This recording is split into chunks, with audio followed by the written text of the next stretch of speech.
Okay, so there are 10 core rules, and they include spell check, no all caps, tell the truth, be yourself, do not flame, do not spam, be conservative, do not send email at night, shop secure websites, and use discretion.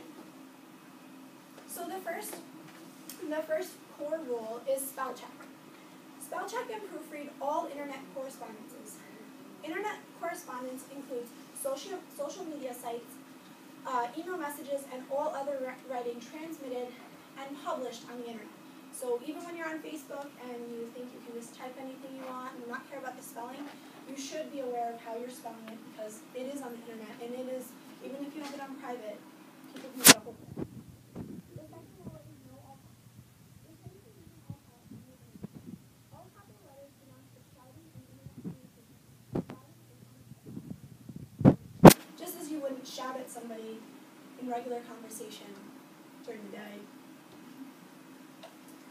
Tell the truth. So online, you should always tell the truth. False information invalidates network communication.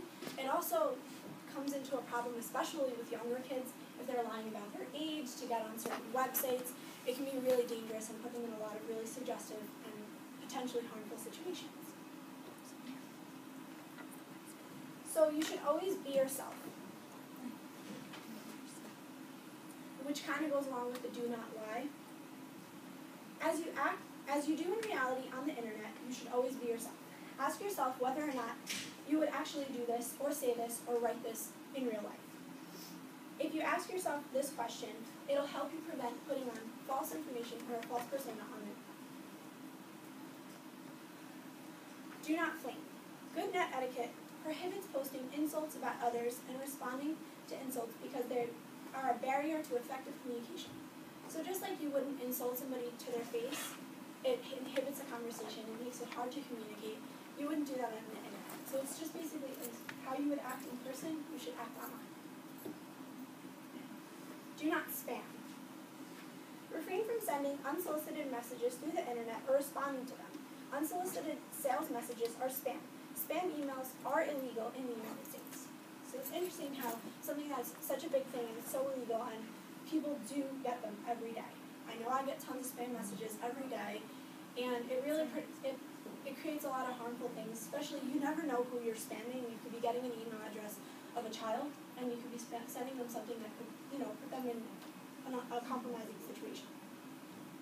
Also, you should never open spam messages, as it could put yourself in an uncomfortable or compromising situation. Be conservative.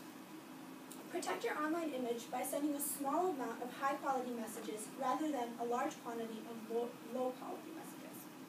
Be reasonable when deciding to send an email. Often, there are other ways to communicate. So many times people continually send emails about the same thing, or they send a lot of emails, oh, I forgot to mention this in my last email, I forgot to mention this in my last email. You should always be, smart about when you're sending your messages. Do not send email at night. I know this is a huge problem, especially for people our age and for people just getting into the internet, such as younger kids. They don't understand when it's appropriate to send email. But you really should not be sending email at night. It should be earlier in the day or early evening. It shouldn't be at night because it puts on a label that you're carefree, and it puts your lifestyle into question. Should be usually during business hours. Yeah, business hours is preferable. 8 to 4. I would say after dinner on, don't do it. Shop secure sites. When using websites for e-commerce, secure websites encrypt data transfers to protect users' information from hackers. Online shopping is e-commerce. Shop secure websites. So when you're shopping online, you should always make sure that they have a secure symbol on them. Most of them have something like this, or they have a little logo on the bottom. I know sometimes Amazon has it. There's a lot of other websites. You should always look for a secure logo, because if they don't have that website, your information could be accessed by anyone. Additionally, if you shop with PayPal, it's also another great way to protect your information. Use discretion. So use discretion on all online activity. Discretion is your best judgment. Use your best judgment in everything you do online. So just as you would use discretion in real life, you should always use it when you're on the internet. But you never know what someone's going to see, who's going to see it, what future employer could see it, what student could potentially see it, and it goes the same for students. When they're online, they should know that anyone can see what they're writing.